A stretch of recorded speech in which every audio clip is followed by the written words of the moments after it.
Everyone. दोस्तों, आज के इस वीडियो में हम सीखने वाले हैं कि हमारी कोई भी एक लिक्विड ड्रॉप है, हमारा कोई भी एक सोप बबल है, उसके इनसाइड किसी भी पॉइंट के ऊपर हमारा एक्सेस प्रेशर कितना होता है, हमारा दाब आधिक्य कितना होता है। तो मैं इसको थोड़ा-सा समझा देता हूँ, दाब आधिक्य यानी कि एक्सेस प्रेशर होता क्या है? देखिए, कोई भी वस्तु हमारी साम्यावस्था की स्थिति में कब रहेगी ना, जब उसके दोनों तरफ जो लगने वाला जो बल है, बल दूसरे शब्दों में कहें कि उसके पर यूनिट एरिया के ऊपर जो लगने वाला फोर्स यानी कि हमारा प्रेशर है वो इक्वल हो, है ना? जैसा कि दोस्तों हम सभी जानते हैं कि हमारा कोई भी एक बबल है या लिक्विड ड्रॉप है, उसके ऊपर लगता है सरफेस टेंशन। सरफेस टेंशन लगता है ना, इसके बारे में हमने प्रीवियस क्लासेज के अंदर पढ़ा। अब इस सरफेस टेंशन के कारण हमारा जो बबल है या ड्रॉप है, उसके इनसाइड किसी भी पॉइंट के ऊपर जो लगने वाला जो प्रेशर है, पी इनसाइड और पी आउटसाइड में डिफरेंस आ जाता है। कोई भी बबल है ना, उसके इनसाइड जो लगने वाला प्रेशर है, उसकी वैल्यू ज़्यादा होती है बाहर की तरफ से लगने वाले प्रेशर से। तो इतना प्रेशर इनसाइड ज़्यादा लग रहा है, उसे ही हम बोलते हैं दाब आधिक्य यानी कि एक्सेस प्रेशर। तो आज के इस वीडियो में हम यही सीखने वाले हैं कि किसी भी हमारा सो बबल है या लिक्विड ड्रॉप है, उसके इनसाइड की ओर से जो लगने वाला जो प्रेशर है और उसके जो आउटसाइड से जो लगने वाला प्रेशर है, उन दोनों में कितना चेंजेस रहता है, कितना डिफरेंस। तो वन बाय वन दोनों के बारे में ही सीखें। पहले देखते हैं excess pressure inside a liquid drop, है ना? तो देखिए, कोई भी एक लिक्विड ड्रॉप है तो उस पर प्रेशर दो साइड से लगेगा। एक तो उसके आउटसाइड से लगेगा क्योंकि एटमॉस्फेयर है ना? तो एटमॉस्फेयर की वजह से यहाँ पर आउटसाइड से एक प्रेशर यहाँ लग रहा है और एक प्रेशर यहाँ लगेगा इनसाइड से, लगेगा ना, यहाँ ई इनसाइड। दोस्तों, अगर हम इस लिक्विड ड्रॉप के ऊपर जो लगने वाले नेट प्रेशर की बात करें, तो वो नेट प्रेशर किसके बराबर होगा? तो आप कहेंगे भाई नेट जो प्रेशर जो लग रहा है वो बराबर आएगा P inside minus P outside, है ना? तो यहाँ पर इस हमारी जो लिक्विड ड्रॉप है उस पे लगने वाला जो फोर्स है वो किसके बराबर होगा?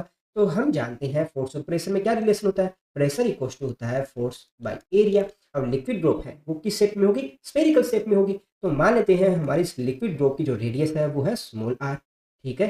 तो यहाँ पर इसका एरिया कितना हो जाएगा? पाई आर स्क्वायर। तो इस लिक्विड ड्रॉप पर जो लगने वाला जो नेट फोर्स है वो किसके बराबर होगा? आप कहेंगे नेट फोर्स है वो बराबर आ जाएगा पी ए के बराबर। तो जहाँ पर पी है हमारा जो net inside pressure minus net जो आउटसाइड प्रेशर लग रहा है इनटू इसका एरिया यानी कि पाई आर स्क्वायर के बराबर।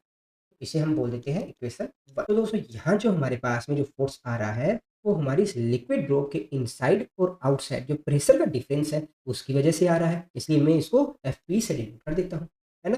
तो हम जानते हैं कि कोई भी लिक्विड है उसकी सरफेस के ऊपर एक सरफेस टेंशन लगता है ना? और इस सरफेस टेंशन की वैल्यू क्या होती है? तो हमने लास्ट क्लासेज के अंदर सीखा है कि जो सरफेस टेंशन होता है वो बराबर होता है एफ एल के बराबर, है ना?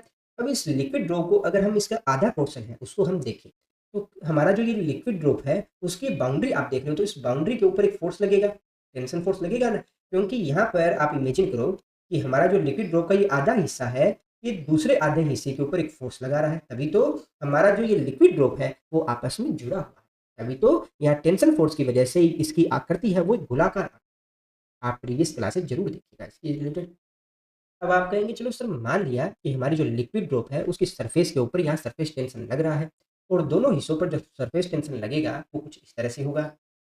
अगर दोस्तों हम अपनी इस लिक्विड ड्रॉप को देखें तो इसका आधा हिस्सा इधर वाला लेफ्ट वाला और आधा राइट वाला हिस्सा है, उसकी जो सरफेस है वो एक दूसरे के ऊपर सरफेस टेंशन लगाए, उसी कारण से हमारा एक गोला है एक स्फेरिकल शेप के अंदर होगा। तो हमारा सरफेस टेंशन है उसकी वैल्यू हम किस तरह से फाइंड करते थे? तो हमारा जो लिक्विड है, लिक्विड की पर यूनिट लेंथ है उसके ऊपर जो लगने वाला जो फोर्स है वो फोर्स ही हमें क्या बताता था?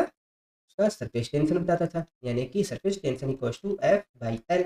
अब आप कहेंगे कि भाई यहाँ पर हमारा जो लिक्विड ड्रॉप है उसकी अपर सरफेस है वो तो एक राउंड शेप के अंदर है, सर्कल की फॉर्म के अंदर है, तो उस पर हम टेंशन फोर्स कैसे कैलकुलेट करेंगे? तो इसके लिए हम क्या करते हैं, आप मान लीजिए ये वाली जो लेयर है इसको हम कट करके अगर इसको फैलाएं तो हमारे पास में इस सर्कल का जो ये वाला जो पोर्शन है वो कुछ इस फॉर्म में आएगा। तो दोस्तों, किसी भी सर्कल की जो सर्कमफ्रेंस है यानी कि परिधि है वो किसके बराबर होती है? 2 पाई आर के बराबर होती है ना? तो इसके ऊपर फोर्स किस तरह से लगेगा? फोर्स कुछ इस तरह से लगेगा।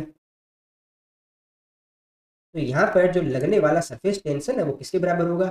T equals to F upon 2 pi r के बराबर होगा ना?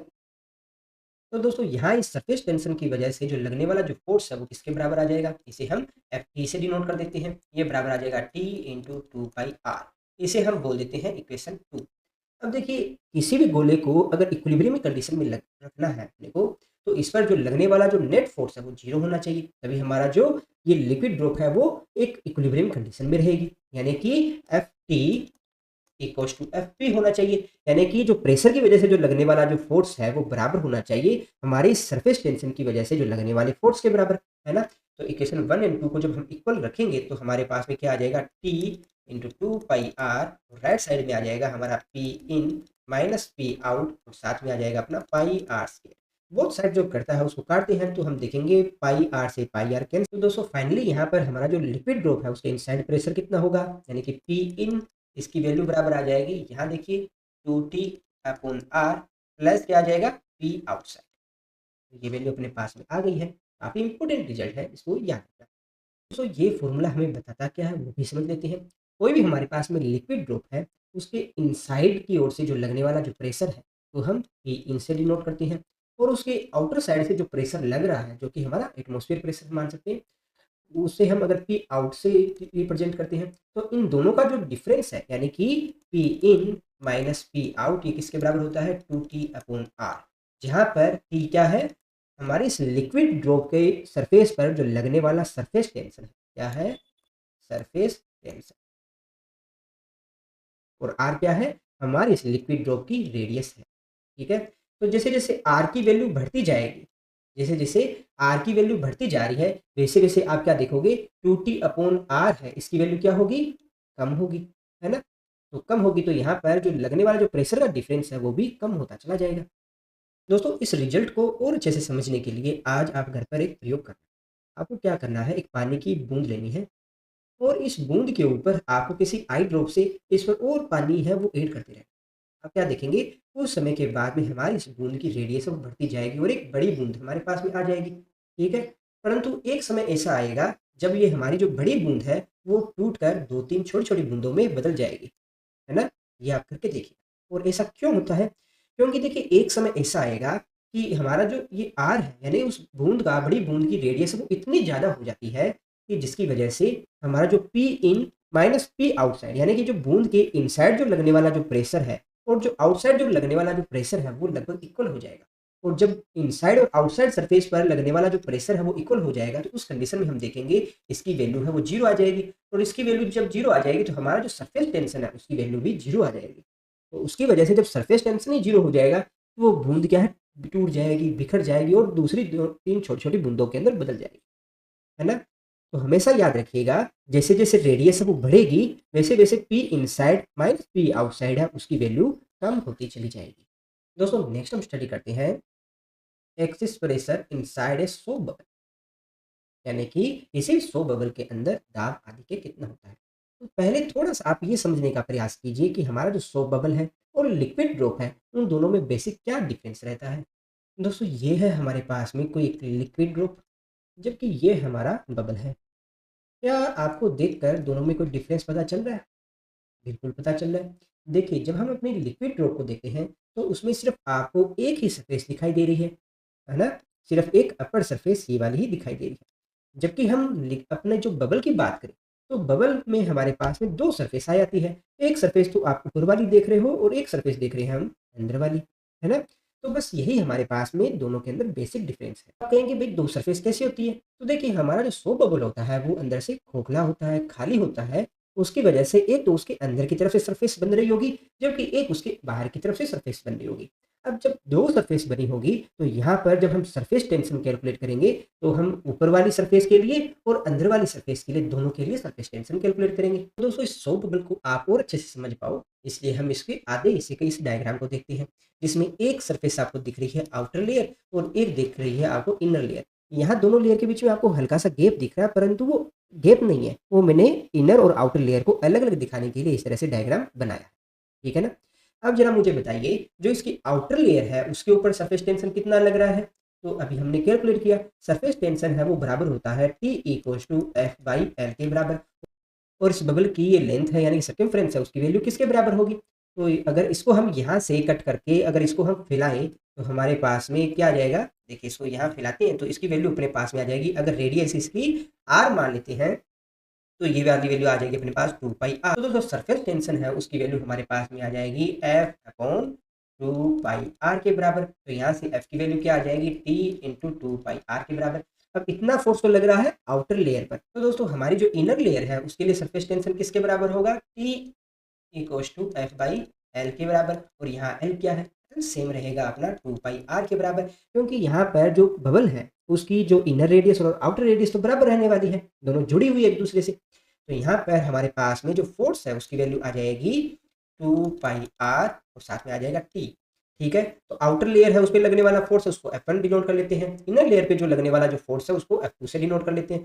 तो दोस्तों सरफेस टेंशन की वजह से जो लगने वाला जो फोर्स है वो बराबर आ जाएगा F T equal to F1 plus F2, और उनकी वैल्यू बराबर आ जाएगी अपनी 2 pi r T plus 2 pi r T करेंगे तो आ जाएगा 2 प्लस 2 यानी कि 4 पाई आर टी के बराबर। इसे हम बोल देते हैं इक्वेशन 1। अब बात करते हैं प्रेशर की वजह से जो लगने वाला जो फोर्स है वो किसके बराबर होगा। तो यहाँ पर हमारा जो बबल है उस पर एक तो लगेगा इनसाइड प्रेशर जिसको मैं पी इन से डिनोट करता हूँ, एक लगेगा हमारा आउटसाइड प्रेशर जिसको पी आउट से डिनोट करते हैं। ठीक है, तो इनसाइड और आउटसाइड जो प्रेशर लग रहा है उसकी वजह से कितना फोर्स लगेगा, तो एफ इक्वल्स टू जो नेट प्रेशर कितना लग रहा है P in minus P out, और इसका एरिया कितना है, एरिया अभी अपनों ने देखा पाई आर स्क्वायर के बराबर। तो इसे हम बोल देते हैं इक्वेशन 2। ये हमारा प्रेशर डिफरेंस की वजह से जो लगने वाला जो फोर्स है वो आ गया। तो यहाँ पर हमारा जो बबल है वो इक्विलिब्रियम की कंडीशन में रहेगा, साम्यावस्था की स्थिति में कब रहेगा, जब उस पर सरफेस टेंशन की वजह से लगने वाला जो फोर्स और जो प्रेशर डिफरेंस है उसकी वजह से लगने वाला जो फोर्स है वो इक्वल हो, यानी कि हमारी जो इक्वेशन 1 एंड 2 है वो इक्वल हो। तो जरा रखिए भाई 4 पाई आर टी और साथ में आ जाएगा P in minus P out और यहाँ आ जाएगा पाई आर स्क्वायर। ठीक है, बोथ साइड जो कटता है उसको काटते हैं तो पाई आर से ये वैल्यू कट होगी। ठीक है, तो हमारे पास में क्या आ जाएगा 4t upon r plus P out, और ये बराबर किसके आ जाएगा पी इन के बराबर। तो एक बहुत ही इंपॉर्टेंट रिजल्ट आ चुका है। ये रिजल्ट हमें क्या शो करता है कि कोई भी बबल है, ये हमारा बबल मान लेते हैं, अगर उसकी इनसाइड वाली जो सरफेस है उस पर अगर प्रेशर जो लग रहा है उसको हम पी इन से डिनोट करते हैं, और उसकी जो आउटसाइड वाली जो सरफेस है उस पर जो लगने वाला प्रेशर है उसको हम पी आउट से डिनोट करते हैं। तो उन दोनों का जो डिफरेंस है यानी कि P in minus P out ये किसके बराबर होगा, 4t अपॉन आर के बराबर होगा। ये किसके लिए है, बबल के लिए।